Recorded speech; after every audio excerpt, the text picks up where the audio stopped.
Bonjour et bienvenue dans ce tuto dédié au choix du bon statut pour créer votre entreprise. Une fois que vous avez défini votre projet, vos besoins, vos objectifs, il va falloir donner une existence légale à votre entreprise. Et pour cela, vous allez devoir choisir un statut juridique. Dans cette vidéo, nous allons vous donner les clés pour choisir la bonne forme juridique en fonction de vos besoins et de votre activité. Il faut d'abord savoir qu'il existe deux types d'entreprises. D'abord, les entreprises individuelles, dont la fameuse micro-entreprise. Ce sont des personnes physiques, c'est-à-dire qu'aucune distinction n'est faite entre le patrimoine de votre entreprise et le vôtre.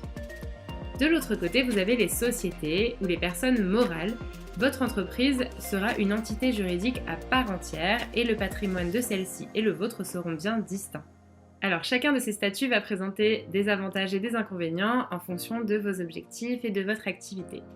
Nous n'allons pas ici rentrer dans les détails de chacun des statuts, mais voici déjà quelques questions à vous poser. Est-ce que vous vous lancez seul ou à plusieurs? Quelles vont être vos charges, vos frais professionnels? Quelle protection sociale vous souhaitez? Est-ce que vous souhaitez avoir le choix de votre imposition, impôt sur le revenu ou impôt sur les sociétés? Est-ce que l'administratif vous fait peur? Et enfin, est-ce que vous souhaitez mobiliser un capital de départ? Si vous vous lancez seul, le statut en général privilégié pour débuter, c'est la micro-entreprise. C'est notamment intéressant si vous souhaitez tester un projet ou démarrer votre entreprise en parallèle de vos études ou de votre emploi. Alors le maxi plus de la micro-entreprise, c'est sa simplicité de création et de gestion. Vous pouvez créer votre statut en quelques clics en ligne et ensuite votre comptabilité et vos démarches seront relativement simplifiées. En revanche, vous ne pourrez pas déduire vos charges et vos frais professionnels et votre chiffre d'affaires sera plafonné à environ 170 000 € pour les activités de vente et 70 000 € pour les activités de prestation de services. Donc si vous vous lancez par exemple en tant que graphiste ou pour de la livraison de repas à vélo, ça peut être un statut qui est plutôt intéressant. En revanche, si vous souhaitez ouvrir votre restaurant ou votre activité de chauffeur VTC, il faudra plutôt privilégier un autre statut. Et justement, vous pouvez par exemple regarder du côté de l'entreprise individuelle. C'est un statut qui est assez prisé par les professions libérales, notamment parce qu'il est très simple et peu coûteux à lancer. Votre chiffre d'affaires ne sera pas plafonné et vous pourrez déduire vos charges, contrairement à la micro-entreprise. Et si vous souhaitez protéger votre patrimoine, vous pouvez opter pour l'option EIRL, entreprise individuelle à responsabilité limitée. Vous pouvez aussi choisir de créer une société, comme par exemple la SASU ou le URL. L'avantage, c'est que vous allez pouvoir attribuer un capital de départ à votre entreprise, ce qui peut notamment être plutôt recommandé si vous cherchez à obtenir des financements. Vous allez également pouvoir choisir votre régime d'imposition, donc l'impôt sur le revenu ou l'impôt sur les sociétés. La création d'une société, c'est aussi un peu plus coûteux et plus gourmand en démarches administratives. Vous allez notamment devoir rédiger des statuts, un document juridique qui définit le fonctionnement et les règles de votre entreprise. Du côté de la SASU, vous avez le gros avantage de pouvoir opter pour le statut de dirigeant assimilé salarié. C'est-à-dire que vous allez être affilié au régime général de la sécurité sociale et donc avoir une protection sociale un peu plus importante. Vous avez aussi plus de liberté dans la rédaction de vos statuts, c'est-à-dire que vous pouvez vous attribuer un peu plus de marge de manœuvre dans le fonctionnement de votre entreprise, notamment si vous souhaitez par exemple accueillir des associés par la suite.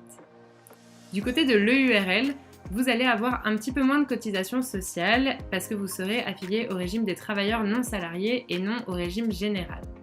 Et les statuts de leur côté sont un peu plus encadrés, vous allez avoir un fonctionnement un peu plus strict, ce qui peut être rassurant si vous souhaitez avoir déjà un modèle prêt à l'emploi.